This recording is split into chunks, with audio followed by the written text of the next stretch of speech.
आज की बात रजत शर्मा के साथ।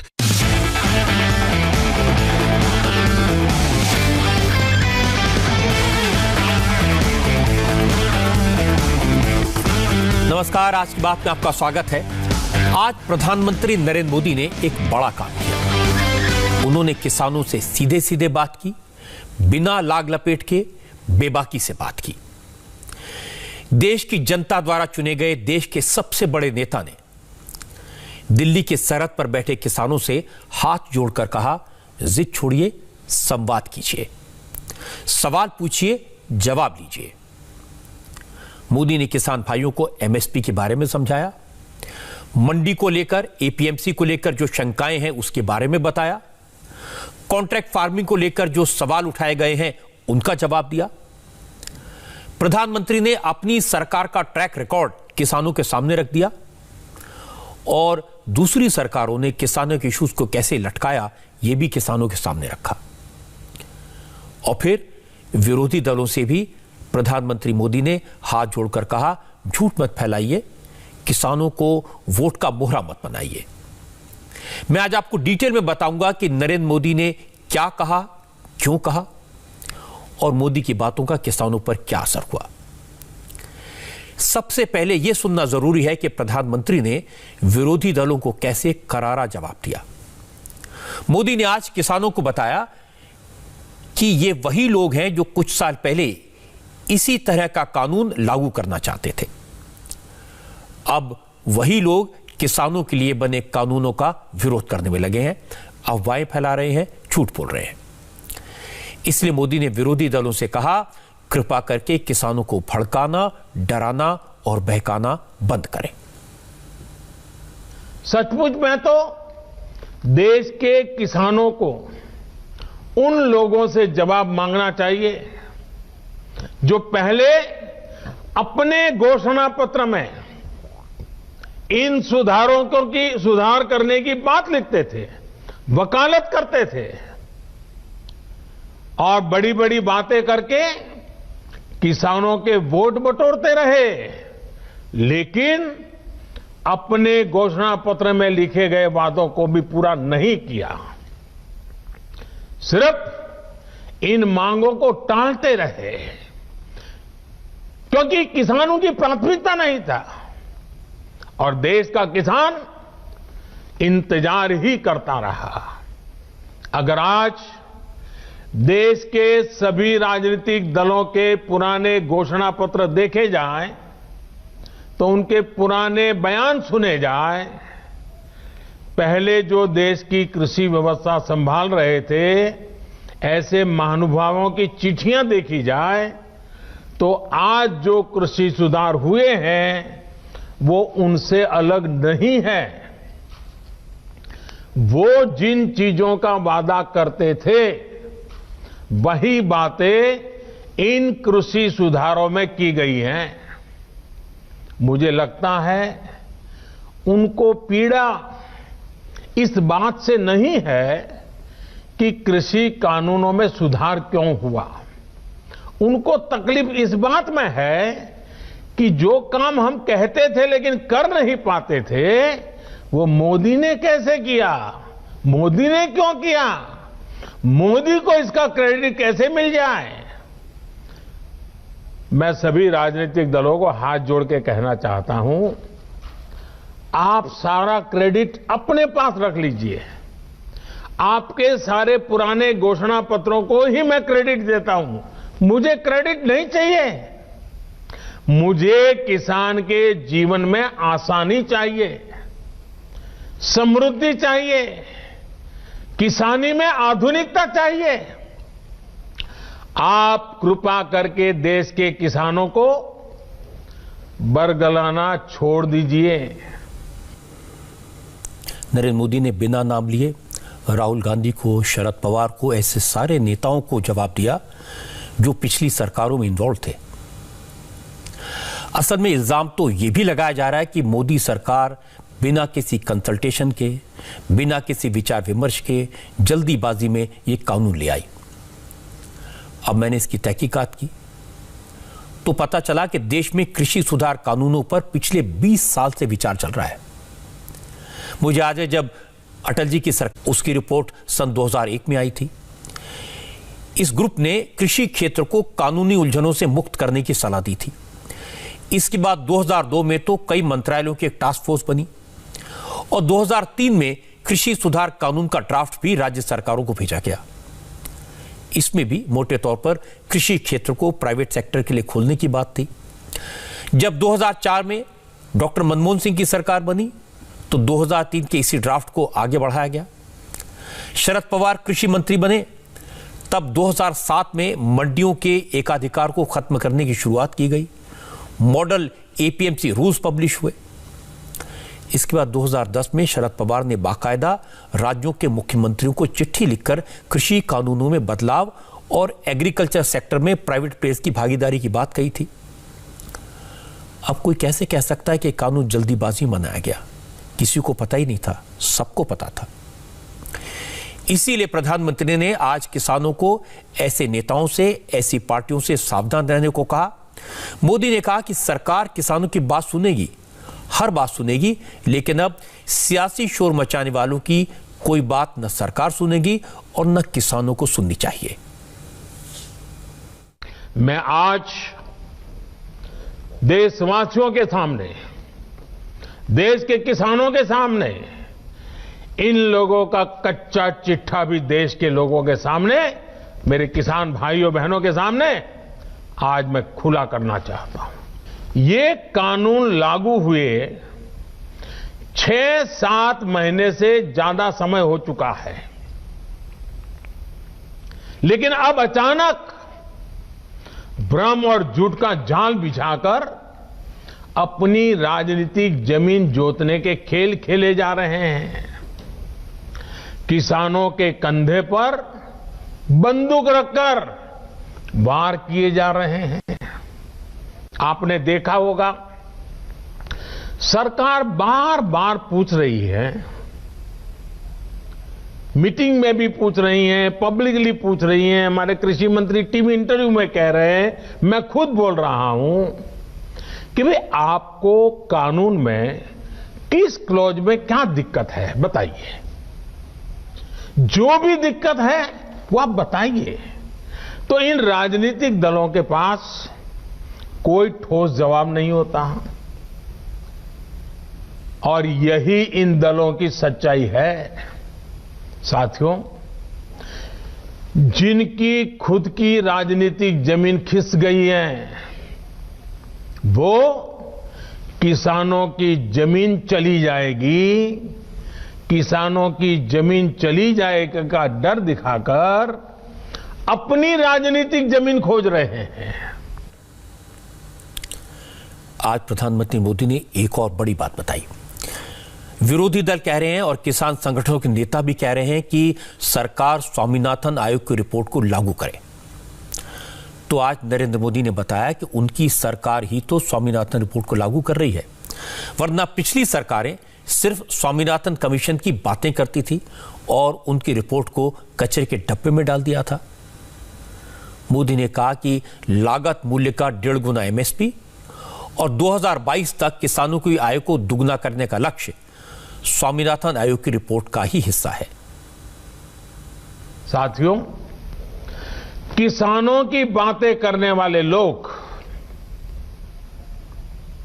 आज झूठे आंसू बहाने वाले लोग कितने निर्दयी हैं, इसका बहुत बड़ा सबूत है स्वामीनाथन कमेटी की रिपोर्ट।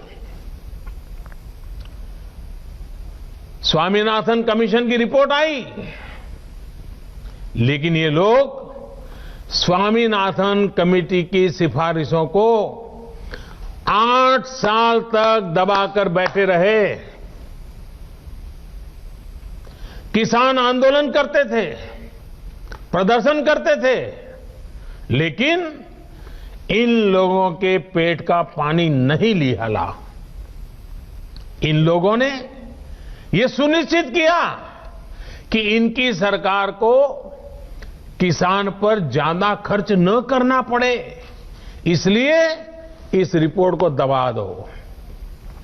इनके लिए किसान देश की शान नहीं, इन्होंने अपनी राजनीति बढ़ाने के लिए किसान का समय समय पर इस्तेमाल किया है, जबकि किसानों के लिए संवेदनशील, किसानों के लिए समर्पित हमारी सरकार किसानों को अन्नदाता मानती है। हमने फाइलों के ढेर में फेंक दी गई स्वामीनाथन कमेटी की रिपोर्ट बाहर निकाला और इसकी सिफारिश से लागू की। किसानों को लागत का 1.5 गुना एमएसपी हमने दिया। अब ऐसे बहुत सारे लोग होंगे जो पूछेंगे, भाई ये स्वामीनाथन साहब कौन थे? तो मैं आपको बता दूं कि डॉक्टर एमएस स्वामीनाथन को भारत में हरित क्रांति का जनक, फादर ऑफ ग्रीन रिवॉल्यूशन माना जाता है। डॉक्टर स्वामीनाथन की अध्यक्षता में सन 2004 में नेशनल कमीशन फॉर कॉमर्स यानी कृषि आयोग बना था, जिसने अपनी रिपोर्ट अक्टूबर 2006 में सबमिट की थी। इसमें बताया गया था कि किसानों की हालत को सुधार के लिए किस तरह के कदम उठाए जाने चाहिए, और सबसे बड़ा रिकमेंडेशन था एमएसपी के बारे में। सुझाव दिया गया था कि किसान की माली हालत सुधारनी है तो उसे उसकी फसल का न्यूनतम मूल्य यानी एमएसपी लागत का 1.5 गुना मिले। जब स्वामीनाथन आयोग की रिपोर्ट आई, केंद्र में कांग्रेस की सरकार थी, लेकिन इस पर कोई काम नहीं हुआ। इसीलिए आज मोदी ने कहा कि स्वामीनाथन आयोग की रिपोर्ट तो उन्होंने डस्टबिन से झाड़ पोंछ कर निकाली और स्वामीनाथन कमीशन की सिफारिश के मुताबिक एमएसपी को लागू किया, और अब विरोधी दलों के नेता किसानों को गुमराह कर रहे हैं, ये कहकर बहका रहे हैं कि सरकार एमएसपी को खत्म कर देगी। कि हमने हाल में जो कृषि सुधार किए हैं उसमें अविश्वास का कारण ही नहीं है, झूठ के लिए कोई जगह ही नहीं है। मैं अब आपसे कृषि सुधारों के बाद बोले जा रहे सबसे बड़े झूठ के बारे में बात करूंगा। बार बार उस झूठ को दोहराया जा रहा है, जोर जोर से बोला जा रहा है, जहां मौका मिले वहां बोला जा रहा है, बिना सिर पर बोला जा रहा है। जैसे मैंने पहले कहा था, स्वामीनाथन कमेटी की रिपोर्ट को लागू करने का काम हमारी ही सरकार ने किया। अगर हमें एमएसपी हटानी होती तो स्वामीनाथन कमेटी की रिपोर्ट लागू ही क्यों करते भाई? आपने भी नहीं की थी, हम भी नहीं करते। तो हमने तो ऐसा नहीं किया, हमने तो लागू की। दूसरा, ये हमारी सरकार एमएसपी को लेकर इतनी गंभीर है कि हर बार बुवाई से पहले एमएसपी की घोषणा करती है। इससे किसान को भी आसानी होती है, उन्हें भी पहले पता चल जाता है कि इस फसल पर इतनी एमएसपी मिलने वाली है। वो कुछ बदलाव करना चाहता है तो उसे सुविधा होती है। साथियों, 6 महीने से ज्यादा का समय हो गया जब ये कानून लागू किए गए। ये कानून तो लागू हो चुके थे, 6 महीने पहले हो चुके थे। कानून बनने के बाद भी वैसे ही एमएसपी की घोषणा की गई जैसे पहले की जाती थी। कोरोना महामारी से लड़ाई के दौरान भी ये काम पहले की तरह किया गया।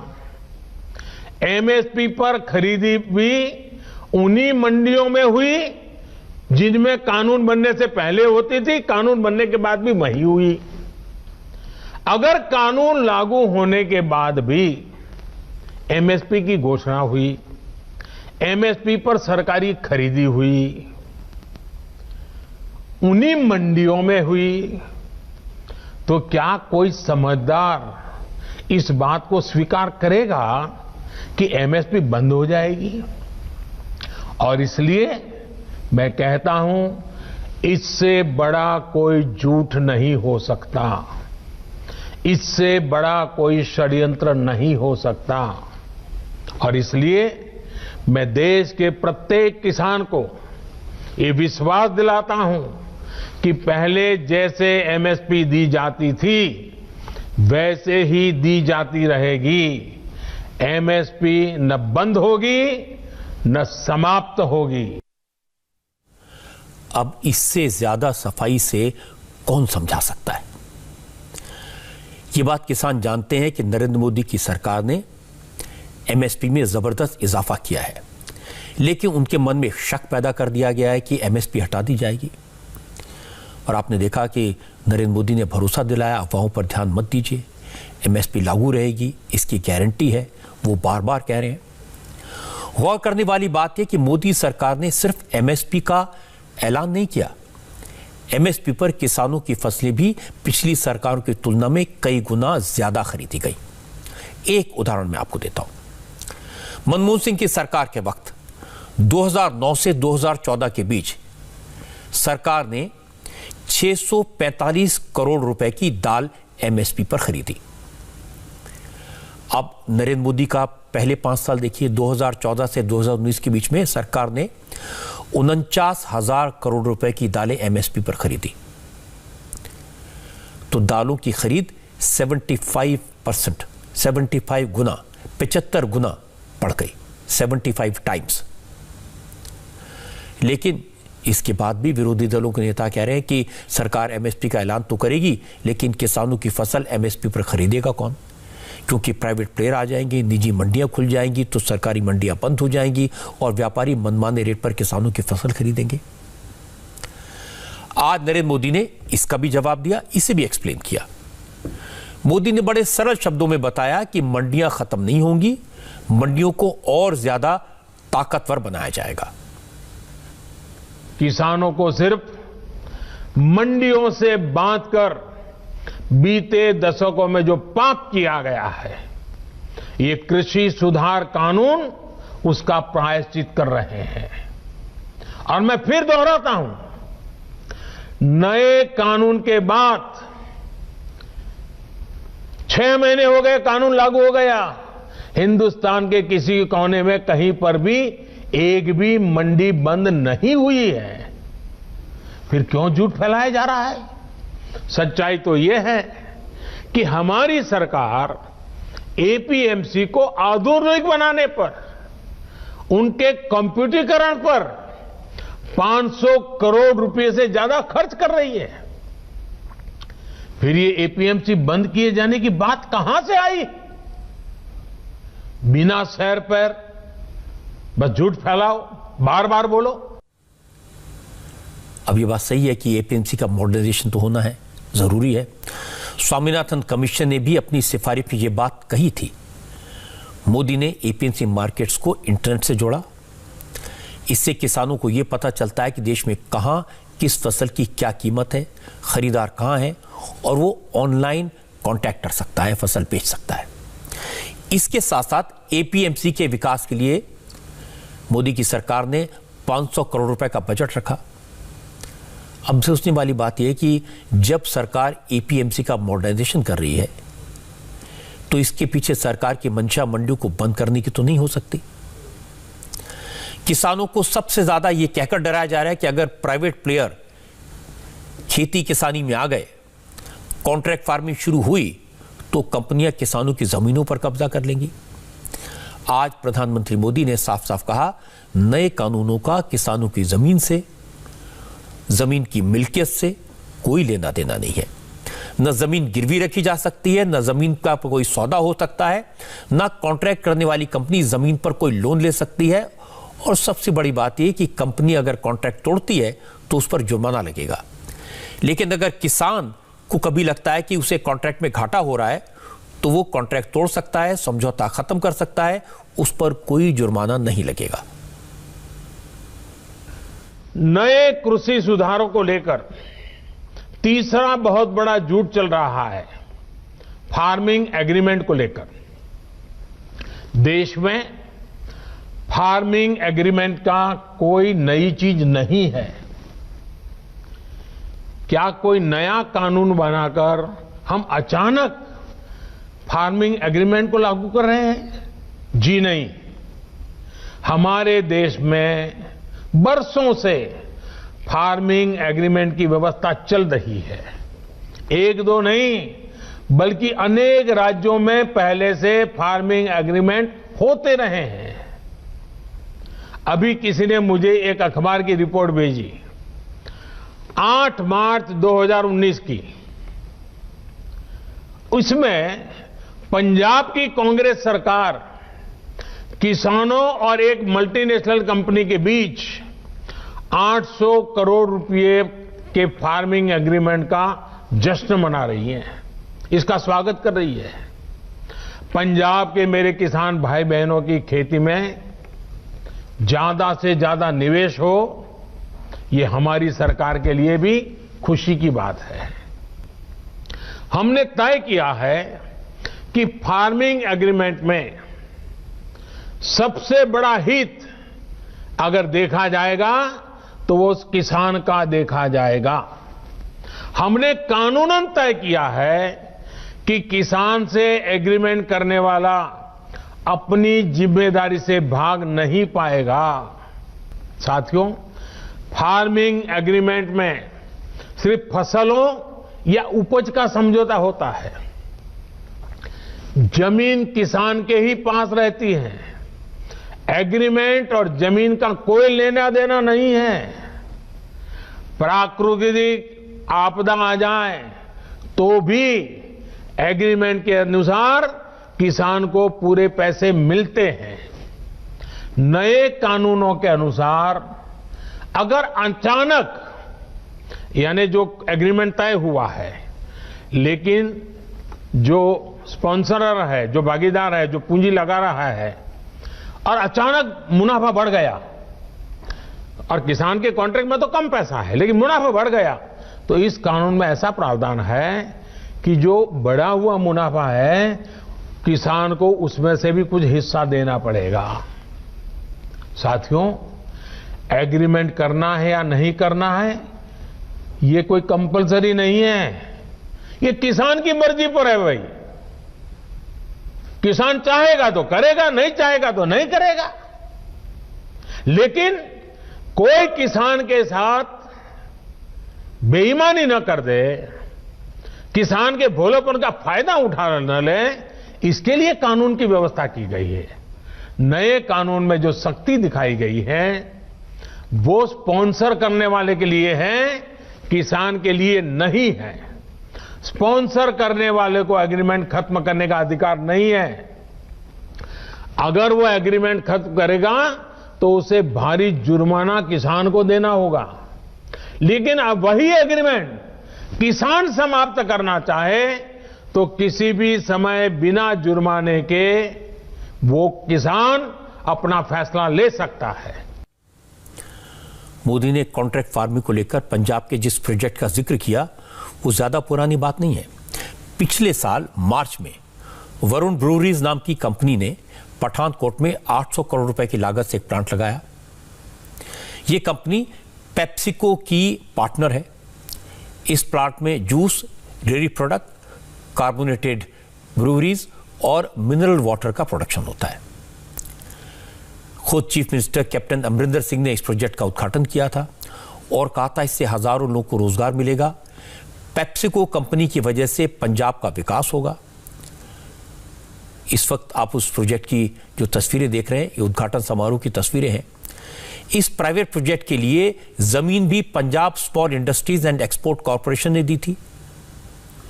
1.5 साल पहले captain Amarinder Singh contract farming को पंजाब के लिए किसानों के लिए, पंजाब के जो किसान हैं उनके लिए वरदान बता रहे थे, और आज कैप्टन कॉन्ट्रैक्ट फार्मिंग को किसानों के लिए फांसी का फंदा बता रहे हैं। तो ये कैसे हो सकता है? ये सही है कि कॉन्ट्रैक्ट फार्मिंग देश में 20 साल से हो रही है। 6 महीने से तो नए कानून लागू हैं। क्या कहीं किसी किसान ने जमीन पर कब्जा होने की शिकायत की? कॉन्ट्रैक्ट फार्मिंग को लेकर मैंने जांच की, रिसर्च की, तो पता लगा कि यूपी के अलीगढ़ में धान पैदा करने वाली करीब 1300 किसानों ने राइस कंपनी के साथ कॉन्ट्रैक्ट किया है और वो पहले के मुकाबले 15 से 20% ज्यादा पैसा कमा रहे हैं। नॉर्थ गुजरात के 2500 आलू किसानों ने, 2500 किसानों ने हाइफन फूड्स नाम की प्रोसेसिंग कंपनी के साथ कॉन्ट्रैक्ट किया और प्रति एकड़ 40,000 रुपए ज्यादा कमा रहे हैं।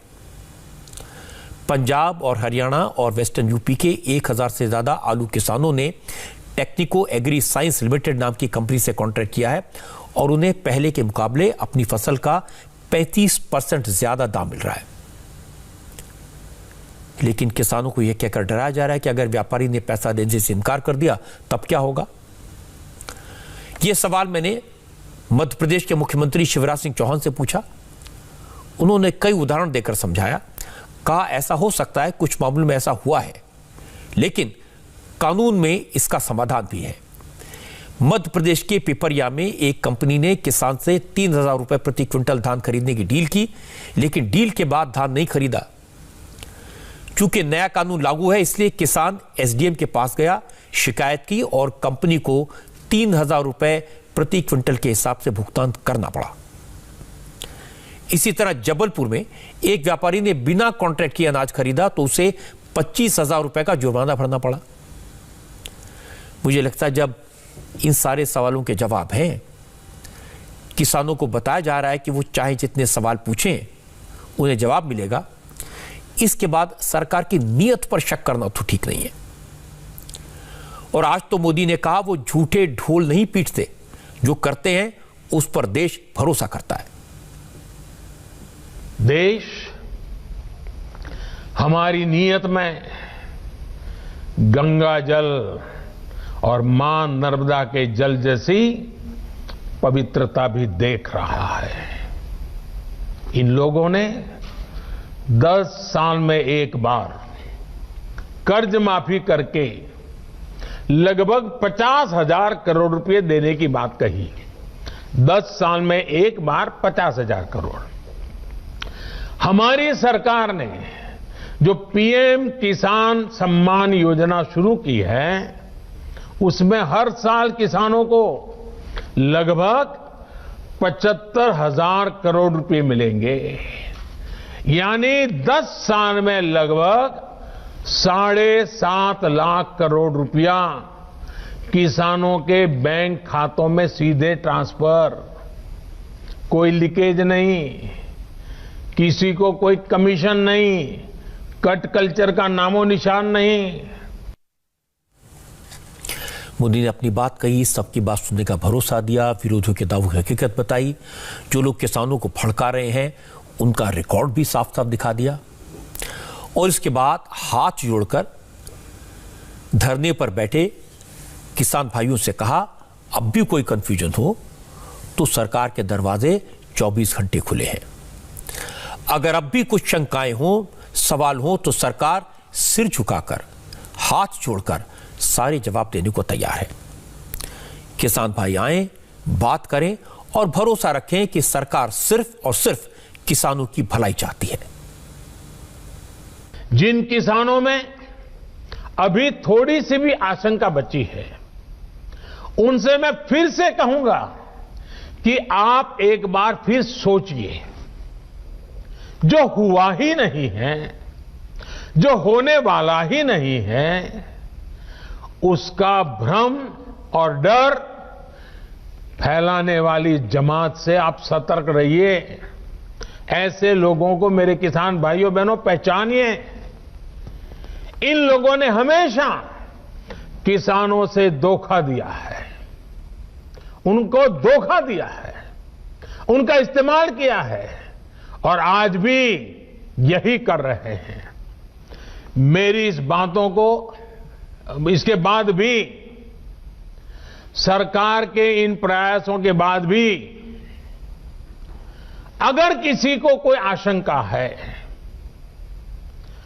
तो हम सर झुकाकर किसान भाइयों के सामने हाथ जोड़कर बहुत ही विनम्रता के साथ देश के किसान के हित में उनकी चिंता का निराकरण करने के लिए, हर मुद्दे पर बात करने के लिए तैयार हैं। देश का किसान, देश के किसानों का हित हमारे लिए सर्वोच्च प्राथमिकताओं में से एक है। इतनी बात सुनने के बाद कोई नरेंद्र मोदी की नीयत पर कैसे शक कर सकता है? कोई कैसे कह सकता है कि नरेंद्र मोदी अहंकारी हैं, अपनी बात पर अड़े हुए हैं? अड़ा कौन हुआ है, ये सब जानते हैं। आज नरेंद्र मोदी 53 मिनट बोले, साफ साफ बोले, विनम्रता से बोले, एक एक सवाल का जवाब दिया। सिंधु बॉर्डर, टीकरी बॉर्डर और गाजीपुर बॉर्डर पर बैठे किसान भी मोदी की बात ध्यान से सुन रहे थे। मोदी ने 2:55 पर अपनी बात खत्म की और इसके 5 मिनट बाद ही कुछ किसान नेताओं ने कह दिया, प्रधानमंत्री ने तो मध्य प्रदेश के किसानों से बात की है, उन्हें आंदोलन करने वाले किसानों से बात करनी चाहिए। अब जरा बताइए, जिद न करने की अपील वो किससे कर रहे थे? सवाल पूछने की अपील प्रधानमंत्री किससे कर रहे थे? लेकिन इसके बावजूद किसान नेताओं ने वही पुरानी बातें दोहराई। कहा तीनों कानून काले कानून हैं, किसानों के बरखिलाफ हैं, सरकार कानून वापस ले वरना आंदोलन जारी रहेगा।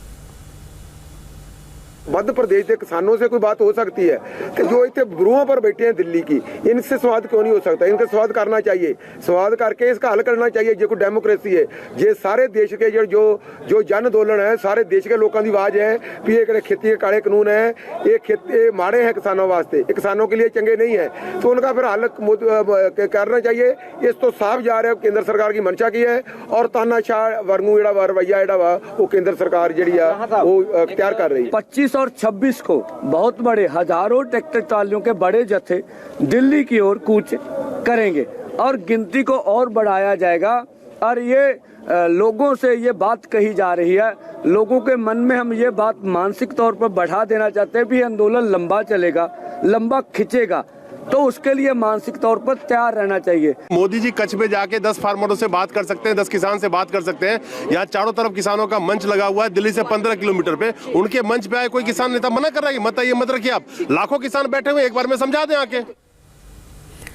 मुझे देखकर आश्चर्य हुआ कि प्रधानमंत्री के इतना समझाने के बाद, हाथ जोड़कर अपील करने के बाद भी कुछ किसान नेता अपनी जिद पर अड़े हुए हैं।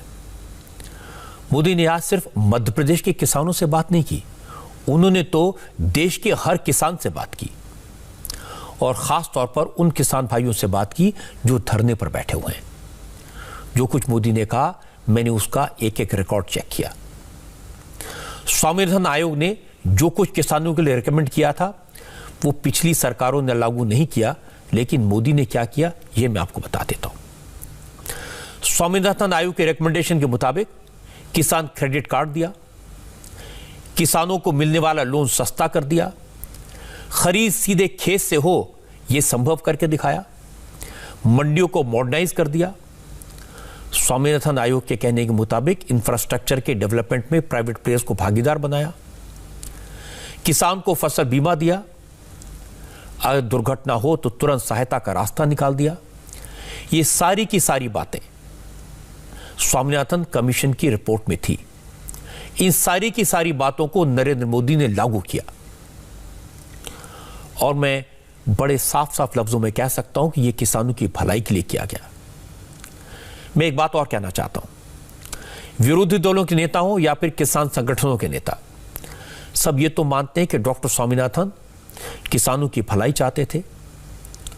उन्हीं डॉक्टर स्वामीनाथन ने 2007 में कहा था, गुजरात के मुख्यमंत्री नरेंद्र मोदी ने किसानों के लिए जिस तरह की योजनाएं लागू की हैं, कृषि का जो मॉडल डेवलप किया है, उसे दूसरे राज्यों को फॉलो करना चाहिए। किसानों को खुशहाल बनाना हो, समृद्ध बनाना हो, गुजरात से सीखना चाहिए। मुझे लगता है कि जिस व्यक्ति पर, जिन योजनाओं पर डॉक्टर स्वामीनाथन ने भरोसा जताया, उस नेता की नीयत पर शक कैसे किया जा सकता है। किसान भाइयों को जिद छोड़कर सरकार से संवाद फिर से शुरू करना चाहिए, बातचीत शुरू करनी चाहिए, रास्ता निकालना चाहिए। लोकतंत्र में यही सबसे स्वस्थ तरीका है। बंगाल की सियासत की बात करते हैं। यहां पर लगातार डेवलपमेंट हो रही है। अब से थोड़ी देर पहले ममता की पार्टी के एक और एमएलए ने इस्तीफा दे दिया है। बंगाल की सियासत पर बात करेंगे, लेकिन पहले 15 सेकंड का एक स्पॉन्सर मैसेज। लोगों के घर में झांकना छोड़ी। आखिर क्या हैं वो फीचर्स जो इंडिया टीवी लाइव ऐप को बनाते हैं सबसे अलग, सबसे बेहतर, और जिसने दिलाया इसे देश की सबसे इनोवेटिव न्यूज ऐप का खिताब? चलिए देखते हैं। पश्चिम बंगाल में मुख्यमंत्री ममता दीदी के लिए रोज बुरी खबरें आ रही हैं। चुनाव से पहले ममता को एक के बाद एक झटके लग रहे हैं। आज तृणमूल कांग्रेस के 2 विधायकों ने पार्टी छोड़ दी, असेंबली से इस्तीफा दे दिया। उत्तरकांती से विधायक बंसारी मैती ने असेंबली की मेंबरशिप के साथ तृणमूल कांग्रेस की प्राइमरी मेंबरशिप से भी रिजाइन कर दिया। इससे पहले आज दिन में बैरकपुर से तृणमूल कांग्रेस के एमएलए शीलभद्र दत्त ने भी तृणमूल कांग्रेस छोड़ने का ऐलान किया। शीलभद्र ने कहा, ममता बनर्जी जिस तरह से पार्टी चला रही हैं, जिस तरह से जमीनी नेताओं को किनारे किया जा रहा है, जिन लोगों को बंगाल की राजनीति का कुछ पता नहीं, उन्हें चुनावी रणनीति बनाने की जिम्मेदारी दी जा रही है, तो फिर पार्टी में रहने का कोई मतलब नहीं है। 2 विधायकों के अलावा ममता की पार्टी के माइनॉरिटी सेल के महासचिव कबीरुल इस्लाम ने भी अपने पद से इस्तीफा दे दिया। शीलभद्र दत्त ने कहा कि तृणमूल कांग्रेस में जो हालात हैं, उसके बाद बहुत सारे नेता ऐसे हैं जो पार्टी छोड़ेंगे। पार्टी का साथ तालमेल मिलता नहीं, इसलिए छोड़ दिया। पार्टी का जो जैसे काज चल रहा है अभी, वो ठीक हमारा पसंद होता नहीं है, इसलिए छोड़ दिया। वो प्रशांत किशोर जी के लेके आया इधर, कोई प्रोफेशनल पार्टी पब्लिक वो पॉलिटिक्स में घुस जाएगा, पॉलिटिक्स में गहन चलता नहीं, बंगाल में चलेगा। और इधर जो जैसे जो पार्टी चल रहा है, जैसे पार्टी काम कर रहा है, इसका साथ हमारा मिलजुल होता नहीं, इसलिए छोड़ दिया। ये ऐसा बंगाल का पॉलिटिक्स अलग स्टेट से बहुत अलग है। इधर कोई प्रोफेशनल पब्लिक आएगा और बोलेगा हम 40 साल पॉलिटिक्स में है, स्टूडेंट्स लाइफ से हम पॉलिटिक्स में है, हम उसको पॉलिटिक्स सीखेगा, उन लोग पास है, वो जो बोलेगा वैसे ही चलेगा। ये चलता है क्या? हालांकि तृणमूल कांग्रेस के नेताओं ने कहा कि जिन नेताओं ने 10 साल तक सत्ता में रहकर सूप होगा, वो अब चुनाव के वक्त पार्टी के साथ धोखा कर रहे हैं। ऐसे नेताओं के जाने से कुछ नहीं होगा। It's very surprising to me that whomsoever may be who is retiring, leaving, they couldn't understand that the party is so bad for the last 5 years. They have taken everything, they have enjoyed everything. Men may come, men may go, but party will be there. And we have accepted the challenge. The soil of Bengal, they never accept the betrayers, the treacherous. अब जहां तक BJP के नेता हैं, वो ममता बनर्जी के party में जो भगदड़ मची है, इससे बहुत उत्साहित है। बीजेपी के एमपी अर्जुन सिंह ने कहा कि तृणमूल कांग्रेस के कई विधायक इस्तीफा देंगे, ममता की सरकार चुनाव से पहले ही गिर जाएगी। अभिषेक बनर्जी की जो पार्टी है, ये प्राइवेट लिमिटेड कंपनी हो गई है। और इस पार्टी से मुझे जहां तक मेरे पास जो सूचना है, जनवरी मध्य तक ये सरकार जो है अल्पमत में आ जाएगी। जिस तरह से लोग भाग रहे हैं, करप्शन, पुलिस ओवर एक्शन, लोग नाराज हो रहे हैं, लोग समझ रहे हैं इतने दिनों तो काम नहीं कर पा रहे थे, अगर अलग होते हैं तो पुलिस ओवर एक्शन करती है। ये सब बातों को लेकर लोग नाराज हैं और तकरीबन 60 से 65 एमएलए ये जनवरी मध्य तक रिजाइन कर देंगे। जिस तरह से हवा चल रही है, ममता की पार्टी के विधायक इस्तीफा दे रहे हैं, उससे सरकार गिरे न गिरे, लेकिन ममता की पार्टी के कार्यकर्ताओं का जो मोराल है वो डाउन होगा और बीजेपी इसका फायदा उठाएगी। खबर यह मिली कि शुभेंदु अधिकारी के साथ तृणमूल कांग्रेस के कई एमएलए और नेता बीजेपी ज्वाइन करेंगे। कल मिदनापुर में अमित शाह की पब्लिक मीटिंग है और आज बंगाल के प्रभारी कैलाश विजयवर्गीय ने इशारा दे दिया।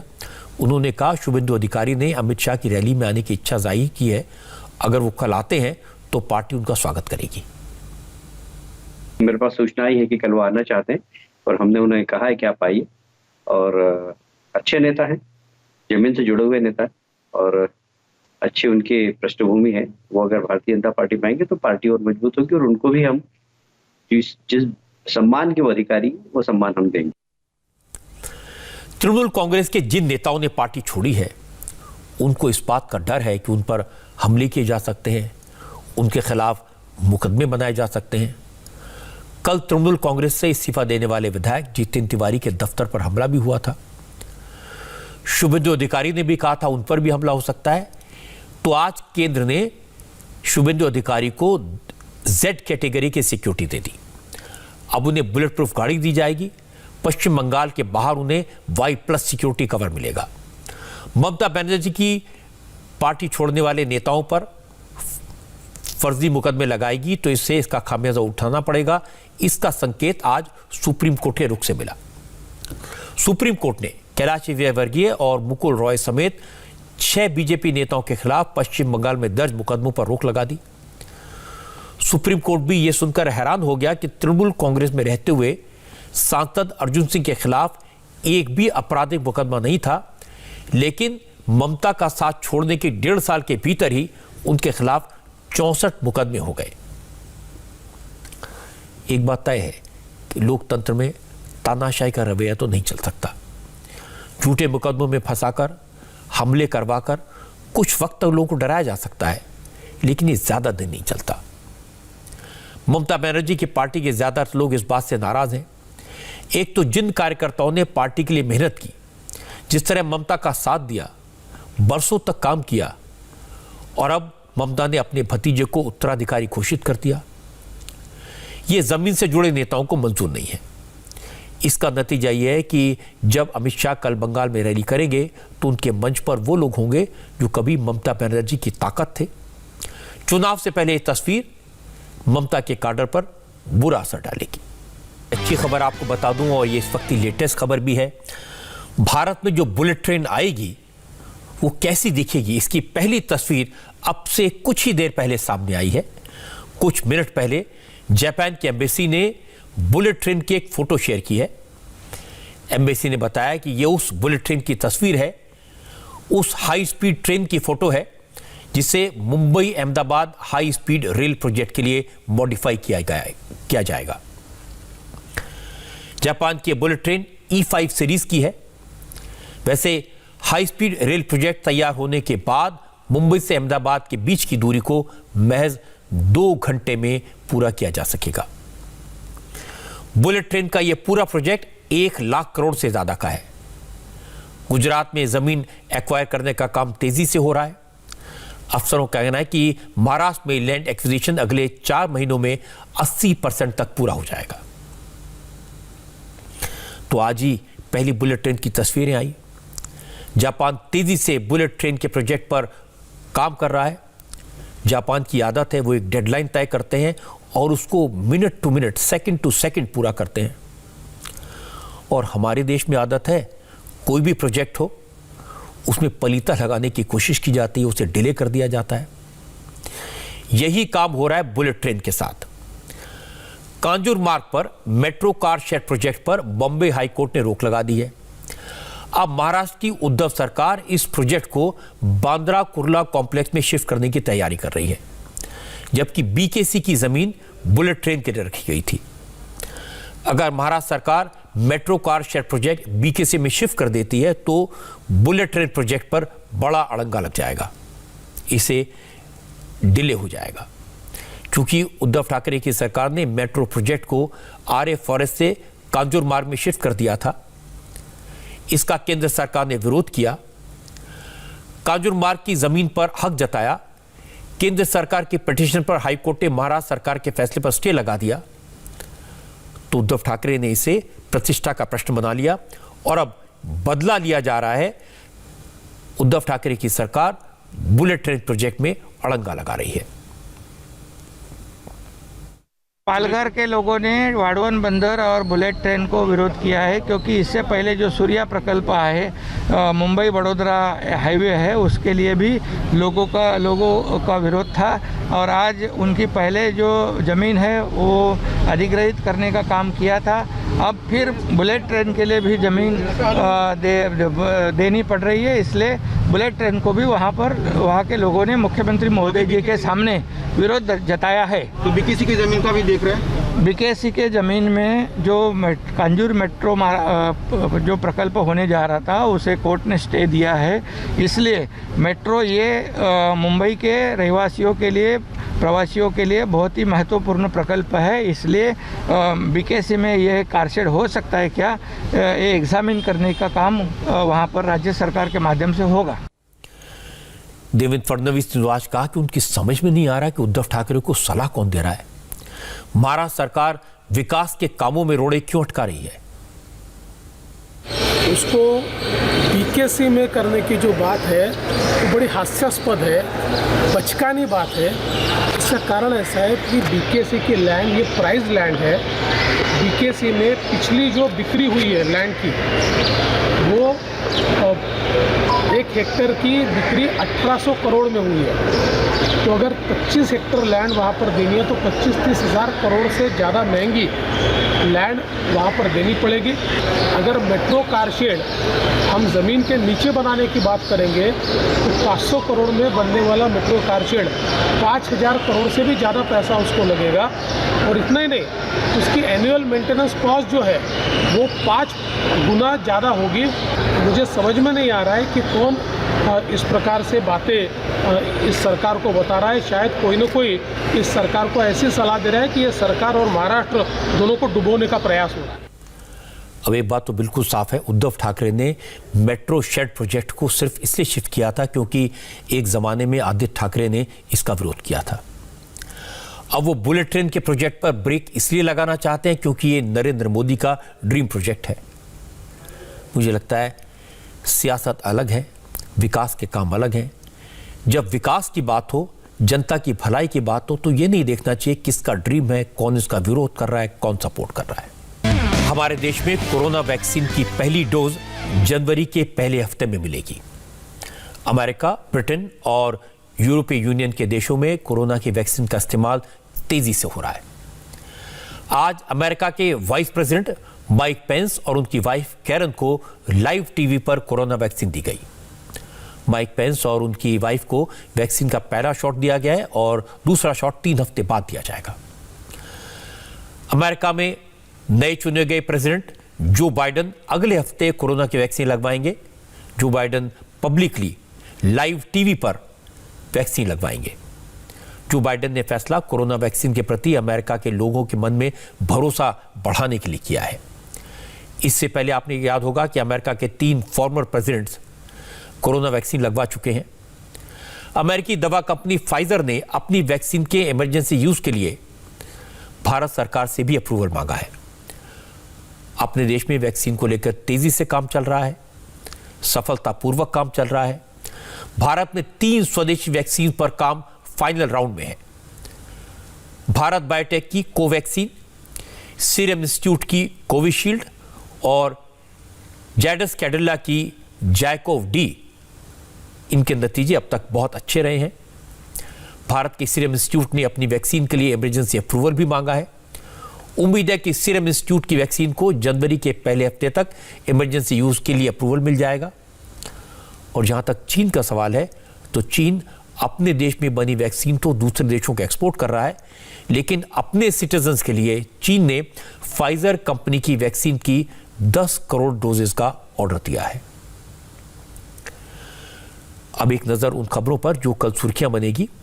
अमित शाह कल पश्चिम बंगाल का 2 दिन का दौरा शुरू करेंगे। नरेंद्र मोदी एसोचैम के स्थापना सप्ताह के मौके पर रतन टाटा को सम्मानित करेंगे और अपनी पार्टी की मुश्किलों को दूर करने के लिए सोनिया गांधी कल कांग्रेस के दिग्गज नेताओं से बात करेंगी। मैंने आपको देश और दुनिया में कोरोना वैक्सीन के डेवलपमेंट के बारे में बताया।